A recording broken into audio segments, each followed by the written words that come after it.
오늘 우리에게 주신 하나님 말씀은 요한계시록 11장 1절부터 13절까지의 말씀입니다.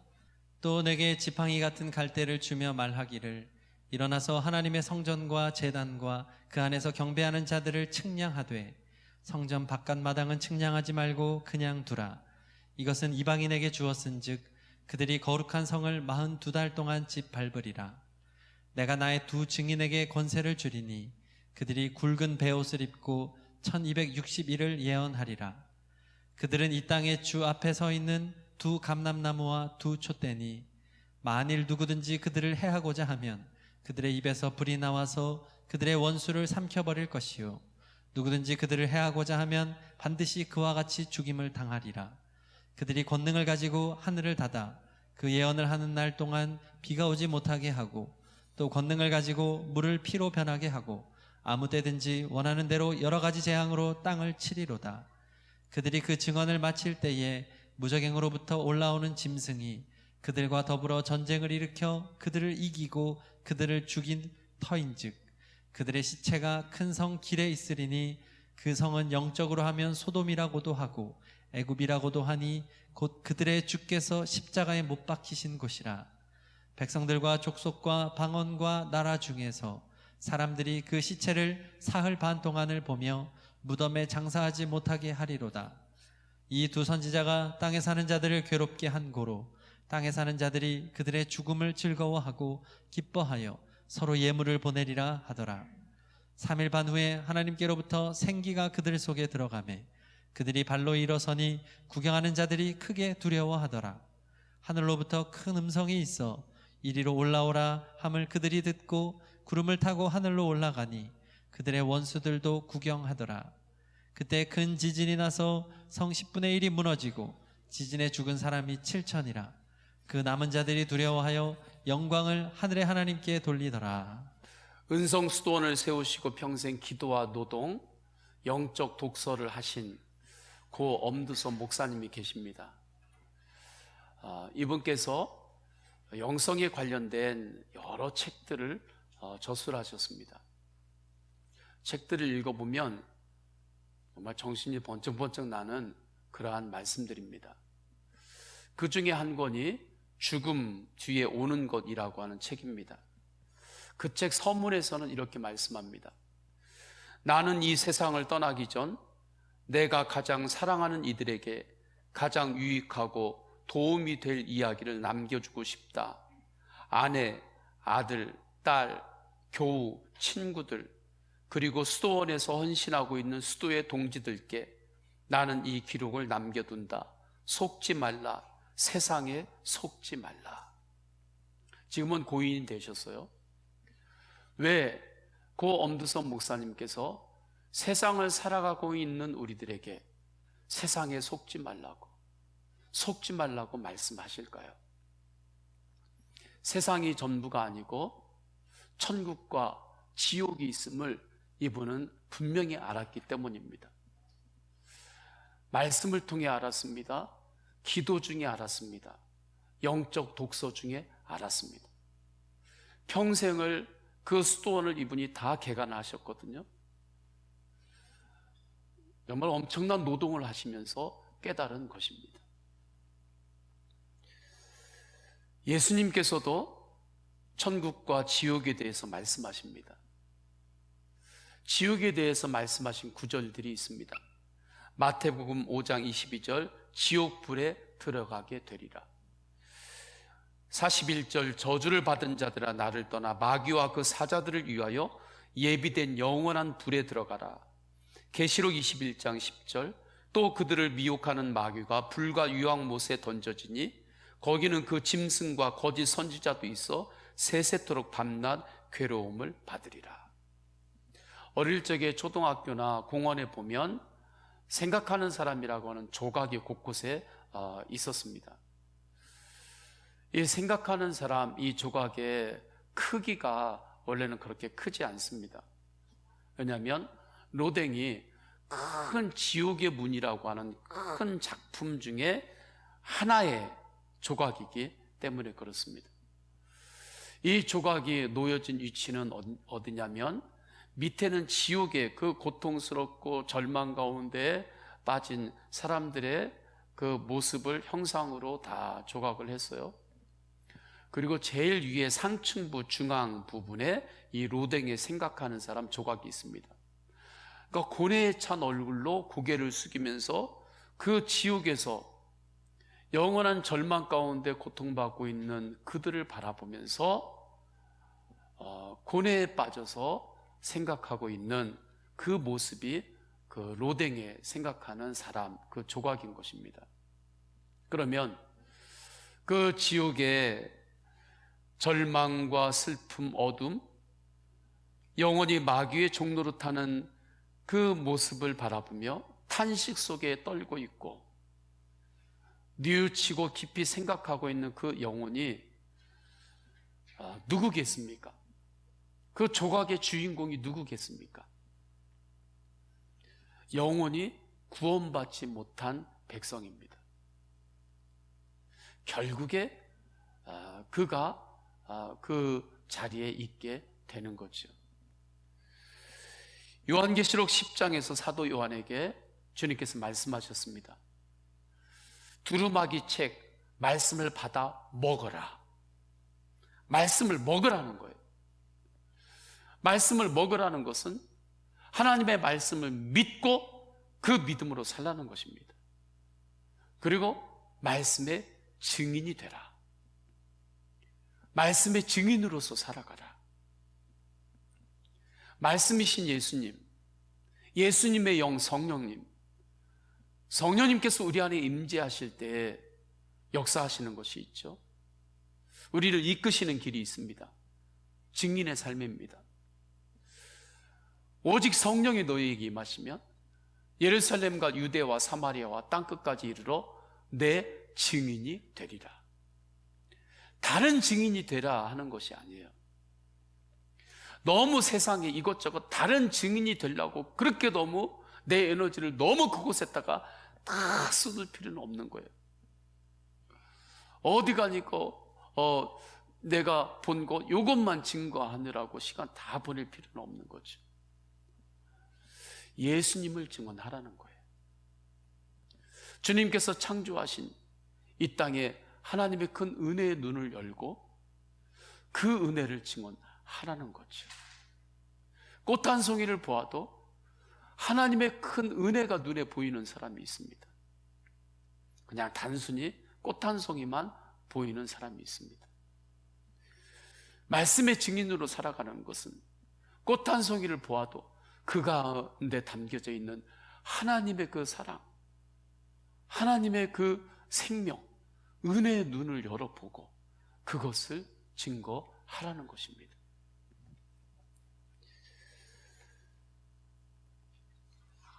이 말씀 앞에 설 때 우리는 예수님의 관심이 어디에 있는지 정확하게 알 수 있습니다. 성령님의 관심이 어디에 가 있는지 정확하게 알 수 있어요. 영혼 구원입니다. 지옥에 갈 영혼을 구원하는 거예요. 예수님은 질병 치유에도 관심이 있으셔서 그 일을 행하셨습니다. 또한 굶주리고 있는 사람들이 있었을 때 오병이어의 기적을 일으키시면서 그들의 굶주림을 해결해 주셨습니다. 가난한 자들의 나눔에도 예수님은 여러 가지에 참여하시고 직접 일을 하셨습니다. 그런데 이 모든 것들은 십자가를 지시기 이전에 다 하신 일들입니다. 그러니까 십자가를 지시기 이전에도 주님께서는 이 모든 것들을 다 행하셨단 말이에요. 십자가를 굳이 지시지 않으셔도, 십자가에서 피를 흘리시면서 죽지 않으셔도 이러한 인류의 공동선은 충분히 예수님께서 행하셨단 말이에요. 그러면 예수님께서 인류의 공동선 그것을 넘어서서 왜 굳이 십자가에서 보혈을 흘리시며 그 길을 가셨을까요? 그것은 영혼을 구원해야 했기 때문입니다. 인간의 죄를 대속하고 영혼 구원의 길을 열어주시기 위함입니다. 마지막이었습니다. 그래서 베드로전서 1장 9절에서는 믿음의 결국 곧 영혼의 구원을 받음이라 말씀해요. 믿음의 열매들은 참 많이 있습니다. 그러나 믿음의 결론은 결국에 영혼 구원이라는 거예요. 영혼 구원이 없는 믿음의 열매들은 그냥 인류의 공동선 그 정도에 머무는 것입니다. 야고보서 5장 20절, 죄인을 미혹된 길에서 돌아서게 하는 자가 주님이 있죠. 그의 영혼을 사망에서 구원할 것이며 허다한 죄를 덮을 것입니다 말씀해요. 그의 영혼을 사망에서 구원할 것이다. 병원에서 복지도 중요해요. 서비스도 중요합니다. 여러 가지 인테리어도 중요해요. 요즘은 그러한 영역에도 아주 발전이 많이 되었습니다. 그러나 병원이 사람의 생명을 고치지 않으면, 생명을 살리지 않으면, 그의 핵심이 병원에서 빠지면 병원의 서비스, 복지, 그러한 것이 큰 의미가 없는 거죠. 이처럼 복음의 능력에는 치유가 있습니다. 위로가 있습니다. 격려가 있습니다. 그러나 이러한 많은 영역들이 있음에도 불구하고 가장 핵심은 영혼을 살리는 것입니다. 지옥에 가는 영혼을 구원하는 것입니다. 이 영혼 구원이 빠진 다음에 교회 공동체가 아무리 좋은 일을 많이 해도 그것은 하나의 복지 기관이 될 뿐입니다. 교회는 영혼 구원을 위해서 주님께서 세우신 곳입니다. 그래서 부활하신 예수님께서 제자들에게 이렇게 말씀하십니다. 마가복음 16장 15절, 너희는 온 천하에 다니며 만민에게 복음을 전파하라. 부활하신 예수님의 관심도 영혼 구원이었습니다. 그래서 주님은 마지막 때에 이 복음을 전할 증인들을 세우세요. 증인들을 일으키십니다. 그래서 오늘 본문 3절에서 이렇게 말씀해요. 내가 나의 두 증인에게 권세를 주리니 그들이 굵은 베옷을 입고 1260일을 예언하리라. 여기에서 두 증인이라고 하면 이 당시에 사법적인 성격을 가진 공적인 증인이라는 뜻입니다. 공적인 증거가 되기 위해서 최소의 인원 2명이 필요했습니다. 한 사람이 이야기하면, 증언하면 그것을 공적인 증언으로 인정을 안 했어요. 이 당시에 최소 2명은 돼야 그것을 공적인 증언으로 받아들였습니다. 그렇다면 구원의 복음을 전할 공적인 권세를 받은 곳이 어디일까요? 교회입니다. 그래서 3절에 말씀하고 있는 나의 두 증인이라고 하는 것은 교회를 상징하고 있는 거예요. 그리고 4절에 나오는 두 감람나무 두 촛대도 교회를 연이어서 상징하는 것입니다. 하나님께서는 교회의 영혼을 구원할 수 있는 말씀을 주셨습니다.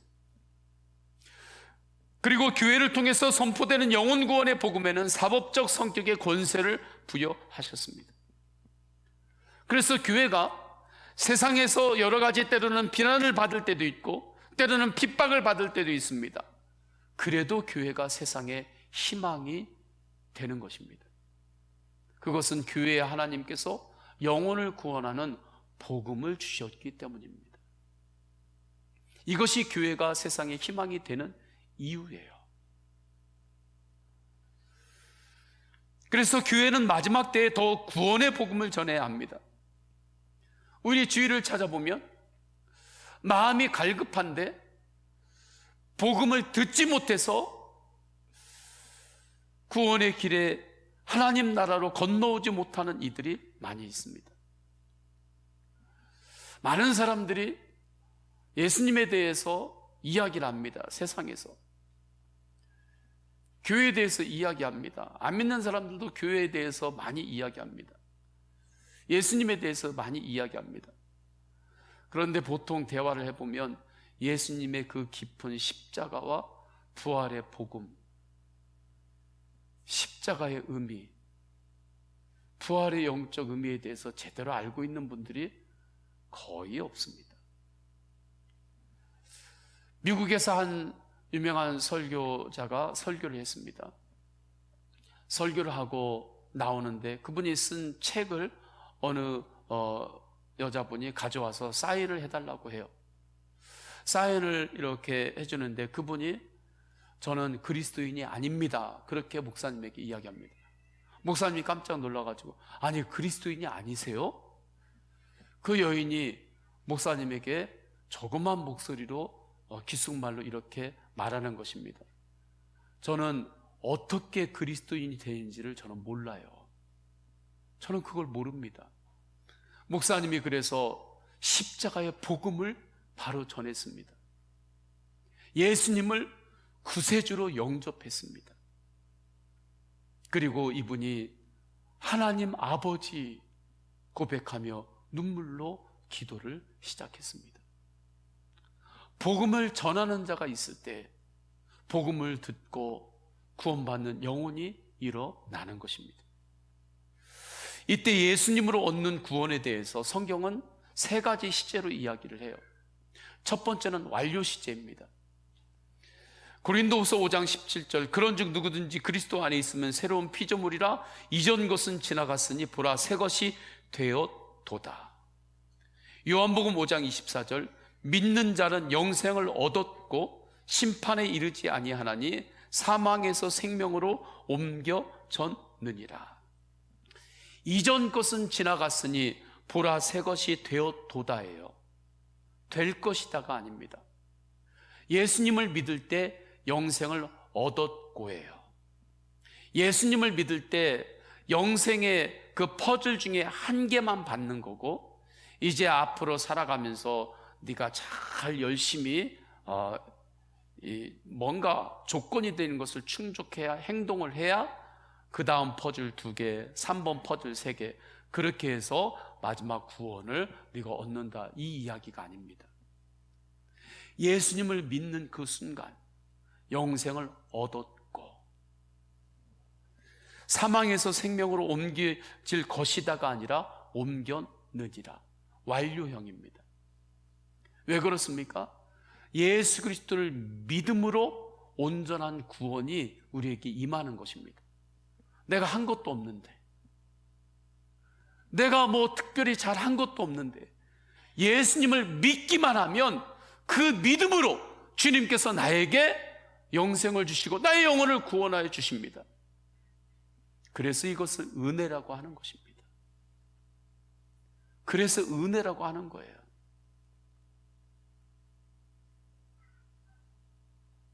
로마서 1장 17절 오직 의인은 믿음으로 말미암아 살리라 말씀하죠. 우리는 예수님을 믿는 주님의 백성들입니다. 그래서 우리는 이미 주님의 놀라우신 은혜를 받았습니다. 은혜를 받았으니 은혜를 베풀며 사시기를 축원합니다. 또한 구원은 현재 진행형으로 말씀합니다. 빌립보서 2장 12절 그러므로 나의 사랑하는 자들아 너희가 나 있을 때뿐 아니라 더욱 지금 나 없을 때에도 항상 복종하여 두렵고 떨림으로 너희 구원을 이루라. 너희 구원을 이루라는 거예요. 이것은 현재 진행형입니다. 이걸 잘못 보면은 내가 지금 아직 온전한 구원이 나에게 임하지 않은 것을 구원을 내 행위로 어떻게든지 만들어 가라 이 소리로 착각할 수 있어요. 그렇지 않습니다. 이것은 주님께서 우리가 믿음으로 얻은 구원을 이제는 이 땅에서 살아갈 때 누리며 살라는 것입니다. 즉 나의 구원자이신 예수님과 동행하며 살라는 뜻이에요. 이것이 구원에 담겨져 있는 영적인 진리입니다. 예수님 믿고 나 천국 가면 돼 끝나 그 다음에 내 맘대로 사는 것이 구원이 아닙니다. 평생을 주님과 동행하며 예수님을 바라보며 소망 가운데 감사 가운데 사는 것입니다. 예수님을 바라보며 언제나 주님과 동행하는 삶으로 사시기를 축원합니다. 또한 성경에는 구원을 미래형으로도 말씀합니다. 빌립보서 2장 로마서 13장 11절, 이제 우리의 구원이 처음 믿을 때보다 가까웠음이라. 구원이 가까워졌다는 것은 무엇입니까? 이미 구원이, 온전한 구원이 예수님을 믿음으로 나에게 임했다고 말씀하셨는데, 구원이 미래가 있다고 또 말씀하는 거예요. 이거 뭔가 앞뒤가 안 맞는 거죠. 보통 이단들이 이러한 성경 구절을 가지고 믿는 자들을 미혹을 많이 합니다. 봐라, 구원이 이미 이루어진 게 아니라 앞으로 구원이 이루어진다고 말씀하지 않느냐. 그러니 예수님만으로의 구원은 부족한 거고, 또 다른 교주가 이 시대에 온전한 구원을 완성시키는 것을 줄 텐데, 이 교주의 이야기를 따라야 구원이 완성되는 거다 하면서 사람들을 많이 미혹해요. 신천지에서도 이렇게 미혹을 많이 합니다. 그런데 성경에서 구원을 미래에 이루어질 것이라고 말하는 그 구원은 뭐냐면, 예수님께서 재림하실 때, 그때 우리에게 임하는 몸의 부활을 뜻하는 것입니다. 신령한 몸을 주셔서 몸의 부활이 이루어지고 그 은혜 안에서 영원히 살아가는 그 구원이 미래에 이루어질 것이다 하는 것을 말씀하는 거예요. 이것을 사람들이 못 믿죠. 어떻게 나에게 지금 있는 이 육체, 이 몸, 이것은 흙으로 돌아가고 그 다음에 하나님께서 나에게 다른 몸을, 신령한 몸을 다시 준다고 하시나, 몸의 부활이 어떻게 다시 일어나나 도저히 믿을 수가 없는 거죠. 내 상식으로는 설명이 안 되니까요.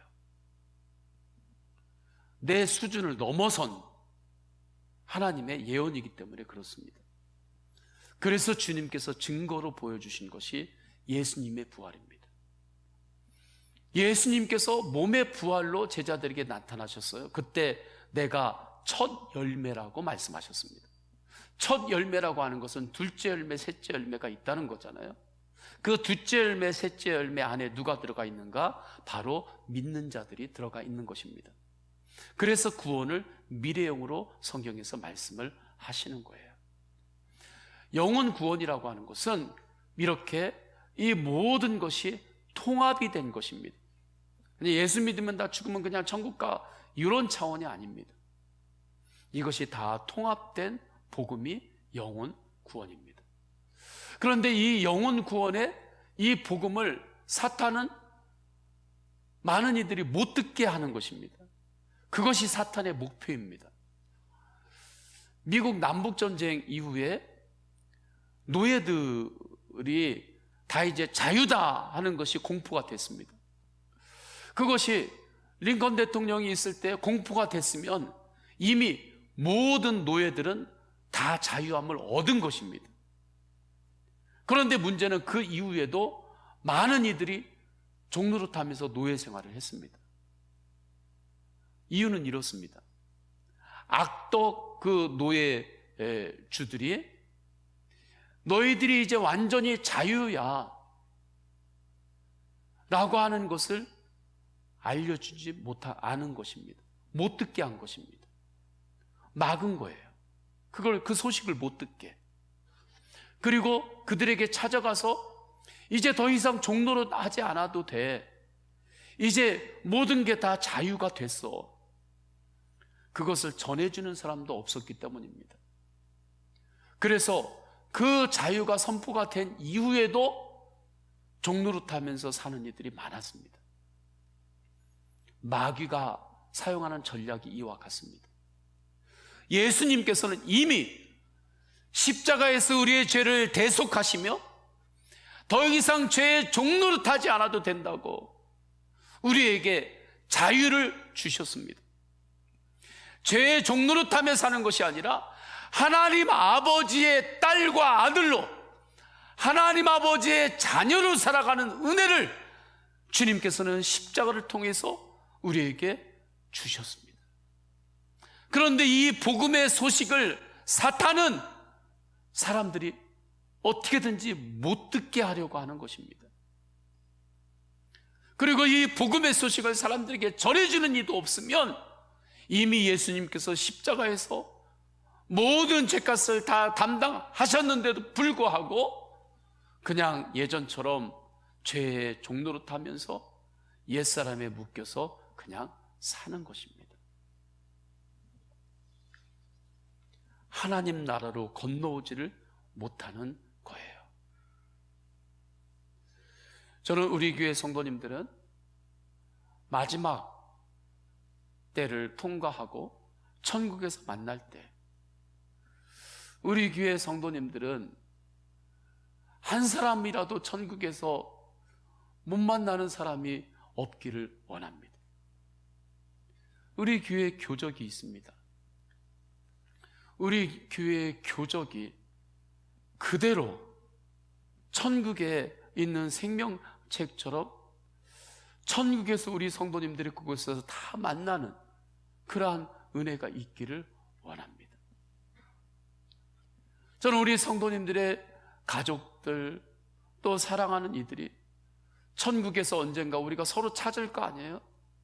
그때 아무리 찾아도 천국에는 없어요. 그런 일들이 일어나지 않기를 원합니다. 우리의 본향은 천국입니다. 본향은 천국이에요.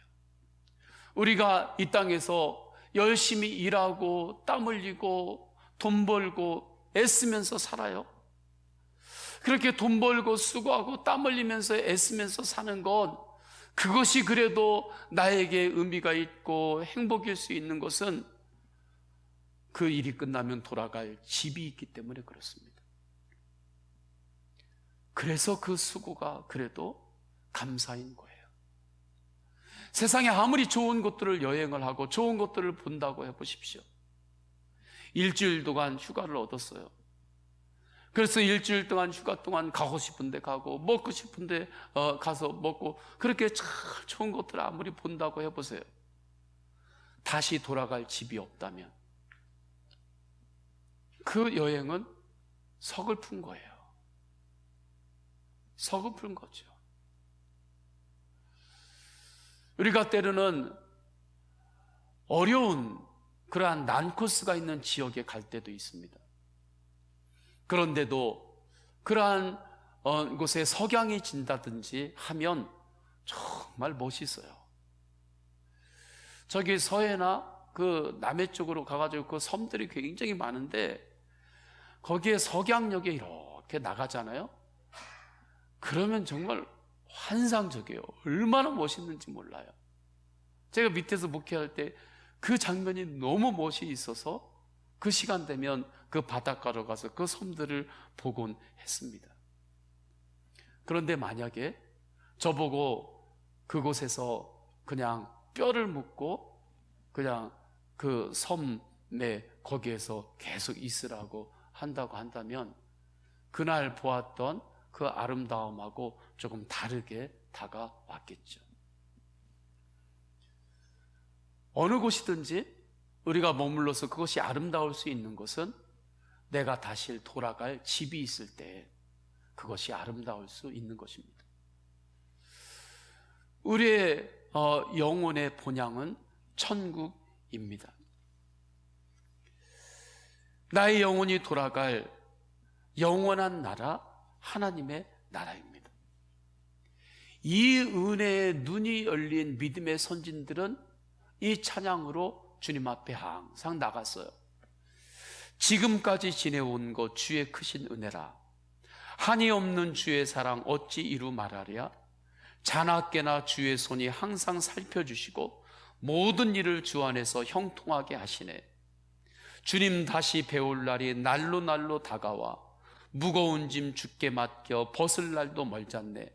나를 위해 예비하신 고향집에 돌아가 아버지의 품 안에서 영원토록 살리라. 제가 가정예배를 예수님과 동행하는 가정의 비전을 세우고 나가면서 집에서 계속해서 드리고 있습니다. 평일에는 매일 합심 기도로 그냥 가정예배를 이렇게 드려요. 시간이 그렇게 길지 않더라고요. 말씀 기도의 본문으로 읽고 찬송하고, 그 다음 매일 합심 기도를 1번, 2번, 3번 가족들이 돌아가면서 읽고 주기도문하고 마치는 거예요.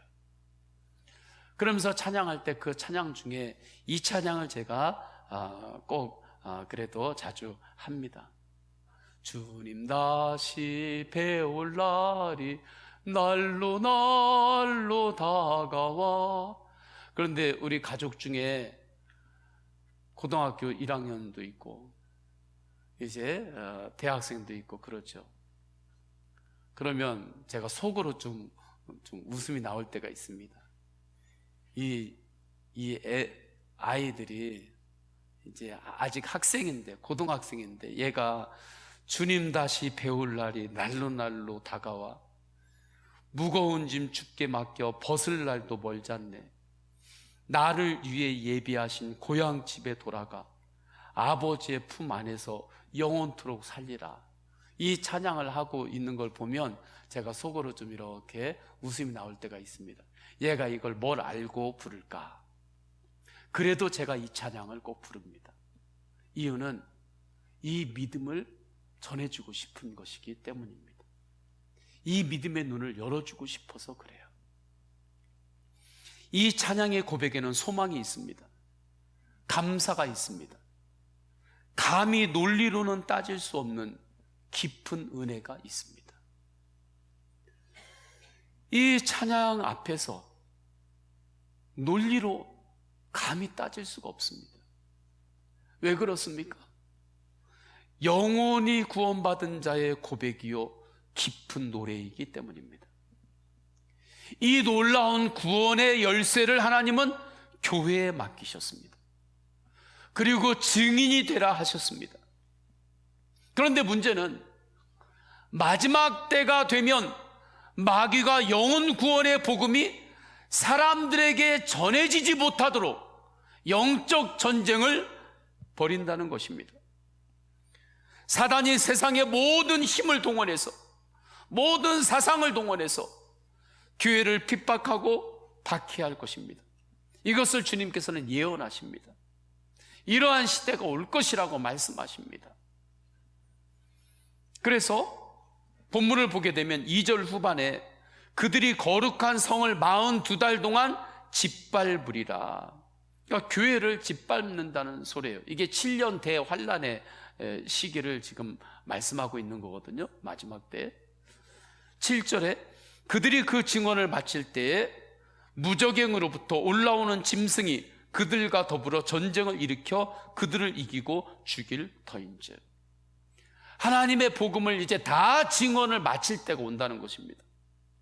언제까지 복음을 전하는 게 아니에요. 복음을 전하는 것을 이제 마치는 때가 이제 오는데, 그때에 영적 전쟁이 더욱더 심하게 일어난다. 10절에 땅에 사는 자들이 그들의 죽음을 즐거워하고 교회의 죽음이에요, 성도의 죽음이에요, 기뻐하여 서로 예물을 보내리라 하더라. 그래서 마지막 때에 말씀의 증인으로 살기 위해서는 고난도 각오해야 합니다. 하나님의 말씀을 믿고 이 믿음으로 살겠다 결단할 때는 고난도 각오해야 돼요. 그런데 놀라운 것은 고난 중에도 예수님을 바라보게 되면 고난도 나에게 유익임을 깨닫게 됩니다. 그래서 사도 바울께서 고난도 내게는 유익이라 말씀하신 거예요. 왜 자녀 교육할 때 어려운 일이 있을 때도 그것을 하라고 합니까? 그 어려운 일을 통과할 때 그 자녀에게 유익이 있기 때문에 그런 것입니다. 왜 군인들에게 그 어려운 그 훈련을 계속해서 시킵니까? 그것이 어려운 것 같지만 그것이 결국에 전쟁이 날 때는 그에게 유익이 있기 때문에 그렇습니다. 마지막 때 하나님 나라의 눈이 열린 사람은 사도 바울처럼 고난도 내게 유익이라 고백할 수 있는 것입니다. 전도하고 선교할 때 때로는 거룩한 부담을 감당해야 할 때가 있습니다. 때로는 예수님을 믿는다는 이유로 조롱을 당할 때도 있습니다. 믿음으로 살려다 보니 당장은 내가 손해를 볼 때도 있습니다. 그런데 놀라운 것은 어떠한 상황에서도 오직 예수님을 바라보면서 우직하게 믿음으로 살면 믿음의 반전이 일어납니다. 11절입니다. 우리 11절을 다 함께 읽겠습니다. 시작. 3일 반 후에 하나님께로부터 생기가 그들 속에 들어가매 그들이 발로 일어서니 구경하는 자들이 크게 두려워하더라. 3일 반 후에라고 하는 것은 앞에는 7년 대환란의 전 3년 반이고 후에 이제 7절부터 나오는 말씀이 후 3년 반인데 후 3년 반을 3일 반이라고 지금 말씀하고 있는 거예요.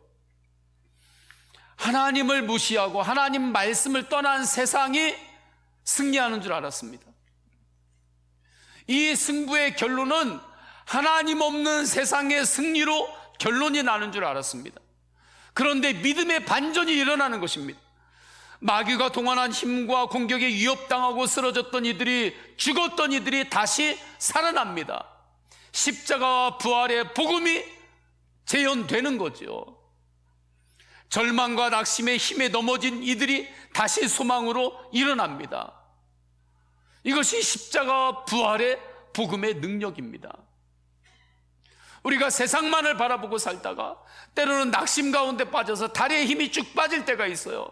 손에 힘이 쭉 빠질 때가 있어요. 그러나 그때 예수 그리스도를 바라볼 때, 부활하신 예수 그리스도 십자가를 바라볼 때 놀라운 일이 일어납니다. 믿음으로 살 때 힘이 쭉 빠졌던 다리에 다시 힘이 들어가요. 힘이 쭉 빠졌던 손에 다시 힘이 들어가는 거예요. 그래서 믿음으로 십자가를 붙잡고 다시 일어서게 되는 것입니다. 이것이 하나님께서 주시는 놀라운 은혜고, 이 은혜를 사도 요한에게 예언으로 다시 보여주시는 것입니다. 확증하는 것입니다. 이러한 놀라운 믿음의 반전은 에스겔서에서도 나타나죠.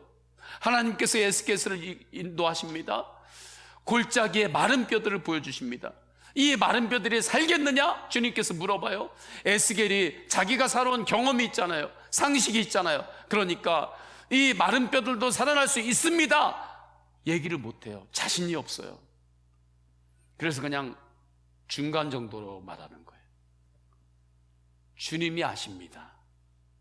그러면 이쪽으로 가도 맞고 저쪽으로도 맞고, 난 중간 정도로 그렇게 이야기해요. 왜요? 자기 지금까지의 경험의 수준 안에서는 마른 뼈가 살아날 수 없거든요. 그런데 하나님께서 마른 뼈가 살 수 있겠느냐 물어볼 때는 뭔가 하나님의 의도가 있지 않겠어요? 그러니까 그 정도로 이야기를 합니다. 그런데 놀라운 것은 그때 하나님의 말씀이 마른 뼈들에게 들어가고 하나님의 성령이 임재할 때 마른 뼈들이 살아납니다. 우리가 내 심령이 완전히 말라요? 내 심정이 완전히 마른 뼈처럼 그렇게 그러한 모습이 된다 할지라도 그 안에 하나님의 은혜가 임하면, 하나님의 성령님이 역사하면, 하나님의 말씀과 여러분이 인격적으로 만나면, 그러면 다시 살아납니다. 할렐루야. 마음이 살아나는 거예요. 영혼이 다시 살아나는 것입니다. 이러한 역사가 복음의 증인에게 일어나요. 믿음의 기적인 것입니다. 저는 성도님들이 이 믿음의 기적을 경험하는 간증이 있기를 원합니다. 이 믿음의 기적이 어떠한 영적 한 번의 경험으로 끝나는 것이 아니라 일상에서 계속해서 있기를 축원합니다. 그러려면 어떻게 해야 됩니까? 예수님과의 인격적인 교제의 눈이 열려야 하는 거예요. 주님의 말씀과의 인격적인 만남, 교제의 눈이 열려야 하는 거예요. 말씀을 읽을 때 말씀이 때로는 나에게 책망해요. 말씀이 나에게 위로해요. 말씀이 나에게 격려해요. 말씀이 나에게 소망을 주세요. 아, 이 말씀이 나를 향한 말씀입니다. 이것이 말씀과의 인격적인 교제가 일어나는 순간인 거예요. 이 은혜가 성도님들에게 항상 있기를 주님의 이름으로 축원합니다.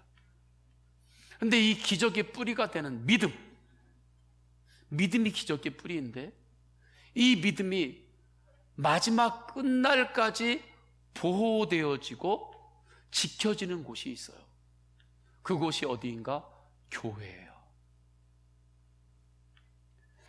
그래서 1절에 이렇게 말씀합니다. 또 내게 지팡이 같은 갈대를 주며 말하기를 일어나서 하나님의 성전과 제단과 그 안에서 경배하는 자들을 측량하되. 하나님께서 성전을 측량했다라고 하는 것은 마지막 때의 교회를 보호하겠다는 것입니다. 성전 안에 있는 예배하는 자들을 측량했다 말씀하죠. 경배하는 자들을 측량했다. 그러니까 주님께서 이 시간에 우리가 예배드리고 있잖아요. 지금 예배드리고 있는 여러분들을 주님께서는 한 사람 한 사람 지금 다 보신다는 것입니다. 이렇게 측량한다는 것은 뭐냐면 우리 안에 주신 믿음을 하나님께서 마지막 끝날까지 지켜주시겠다는 것입니다. 보호해 주시겠다는 것입니다. 그래서 교회가 세상의 희망이 되는 거예요.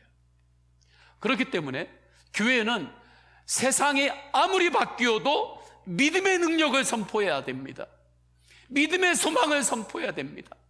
믿음의 기적을 선포해야 됩니다. 그래서 저도 세상에 어떠한 세상이 오든지 계속해서 믿음의 능력을 선포하는 것입니다. 왜요? 주님께서 교회에 그 믿음의 능력을 주셨기 때문에. 성도님들이 이 땅을 살아갈 때 지인들과 또 가족들과 또 사람들을 만날 때 끊임없이 믿음으로 살자고 그렇게 입을 열어 말하시기를 축원합니다. 어떠한 순간에도 어머니 믿음으로 살면 돼요. 애야 믿음으로 살면 된다. 믿음으로 살면 소망이 있다. 그렇게 믿음의 삶을 끊임없이 말하시기를 축원합니다. 그리고 실제로 믿음으로 사는 증인의 모습을 보여주십시오. 전도속회에서도 선교회에서도 선교 동아리에서도 서로 믿음으로 승리하자고 권면하고 격려하시기를 축원합니다. 믿음으로 예배하고 믿음으로 기도하고 믿음으로 찬양하고 믿음으로 선교를 감당하시기를 축원합니다. 기도하면서 일하고 일하면서 기도하는 거예요. 이것이 이 연결이 고리가 끊어지면 안 돼요. 기차에서 앞으로 기관차가 있고 객실이 있을 때 연결 고리가 있잖아요. 그게 끊어지면 안 되잖아요. 기도하고 일하고 일하고 기도하고 일하고 기도하고 기도하며 일하고 공부하며 기도하고 기도하며 공부하고 공부하며 기도하고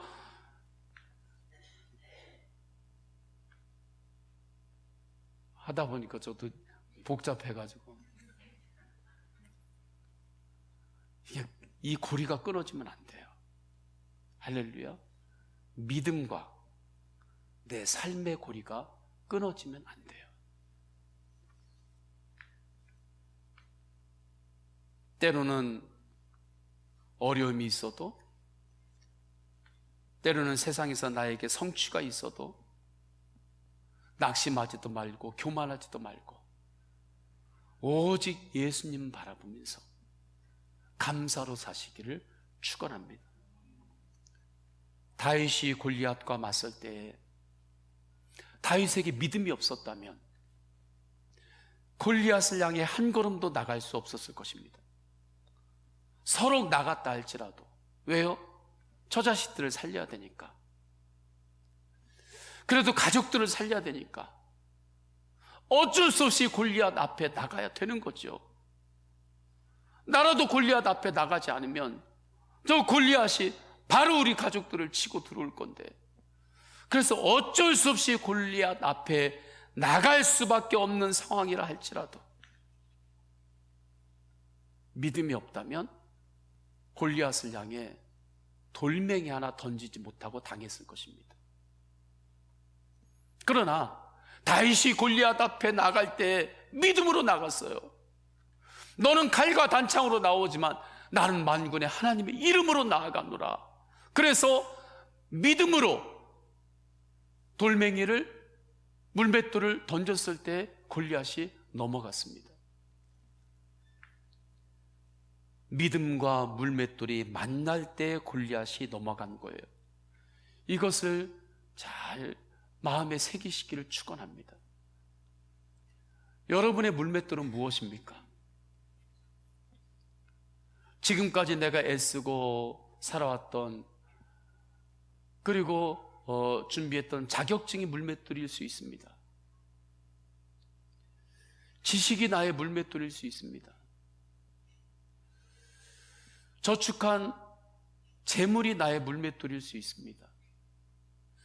나의 은사가 나의 물맷돌일 수 있습니다.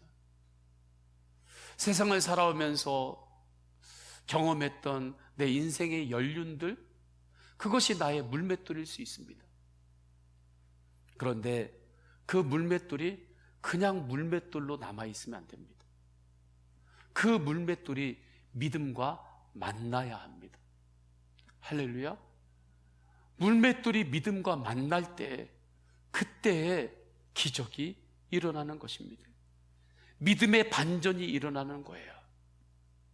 내 재주만 너무 믿지 마세요. 내 재주만 너무 믿지 마요. 내 건강 너무 믿지 마세요. 나는 건강하니까 괜찮아, 내 건강으로 다 해낼 수 있어. 건강 너무 믿지 마세요.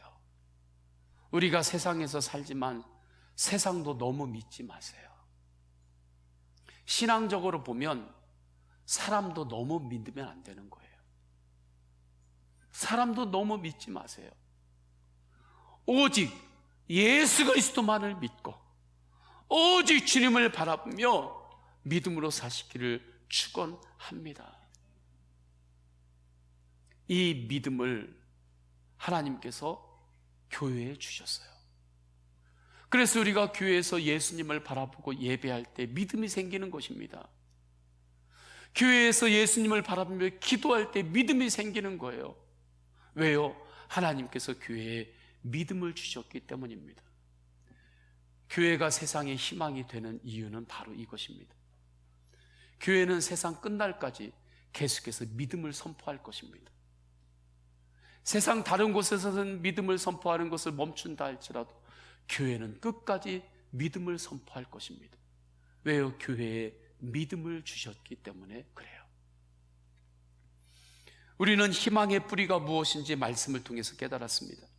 믿음과 영혼 구원의 은혜입니다. 이것이 희망의 뿌리예요.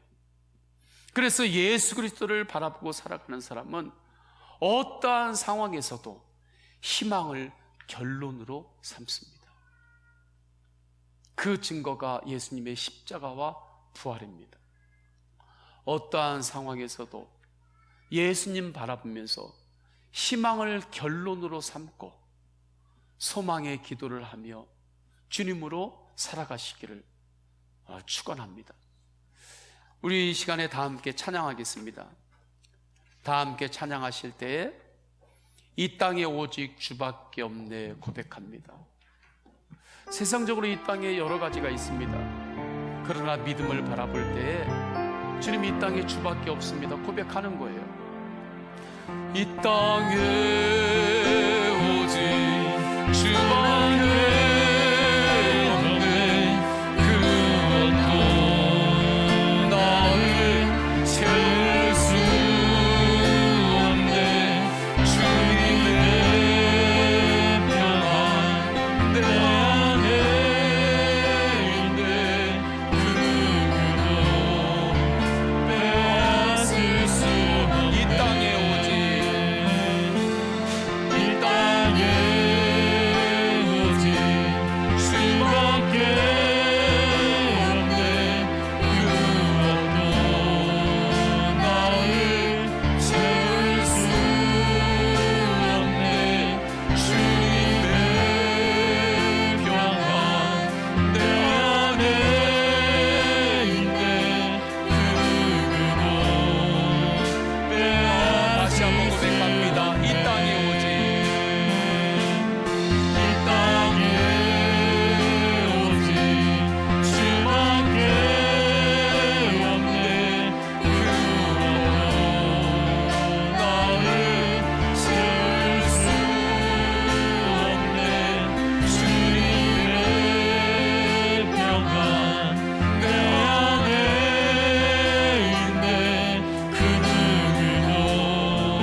기도합니다. 이 땅에 이 땅에 오직 주밖에 없네. 그 어디도 너를 채울 수 없네.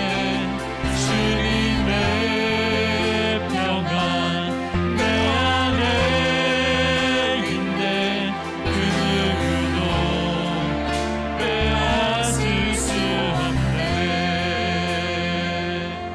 우리 다 함께 기도하십니다. 기도하실 때 여러분의 물맷돌은 무엇입니까? 지금까지 애쓰고 수고해서 딴 자격증일 수 있습니다. 자식들을 향한, 자녀들을 향한 내 수고와 그 땀일 수 있습니다. 노력일 수 있습니다. 하나님께서 허락하신 물질이 나의 물맷돌일 수 있습니다. 일터에서 잘 견디고 감당하는 성실함이 나의 물맷돌일 수 있습니다. 다른 사람보다 조금 더 빠른 센스가 나의 물맷돌일 수 있습니다. 지식이 나의 물맷돌일 수 있습니다.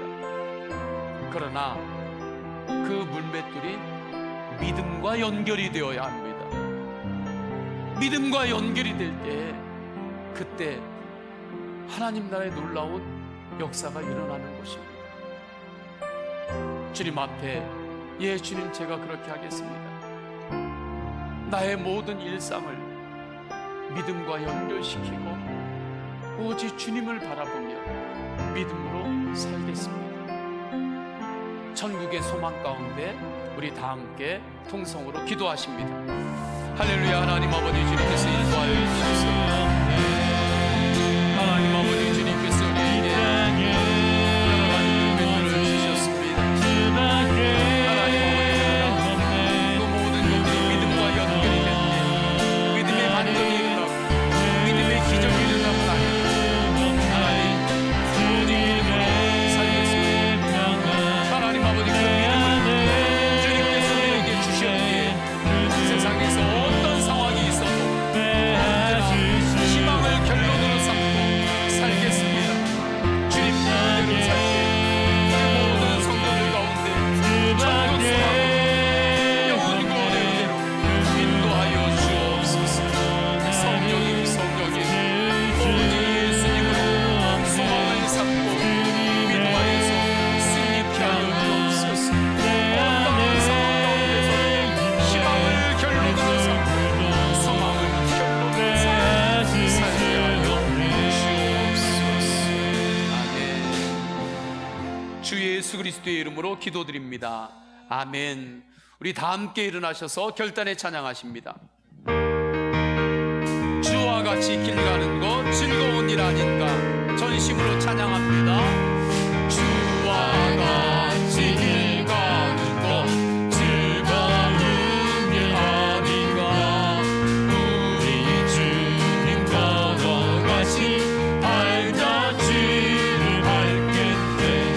한 걸음 오직 예수님과 함께, 주 예수와 함께 날마다 날마다 우리 걸어나가리.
성부, 성자, 성령 삼위일체 하나님의 사랑과 은혜와 감화감동 하심이 우리에게 주신 믿음과 천국 소망으로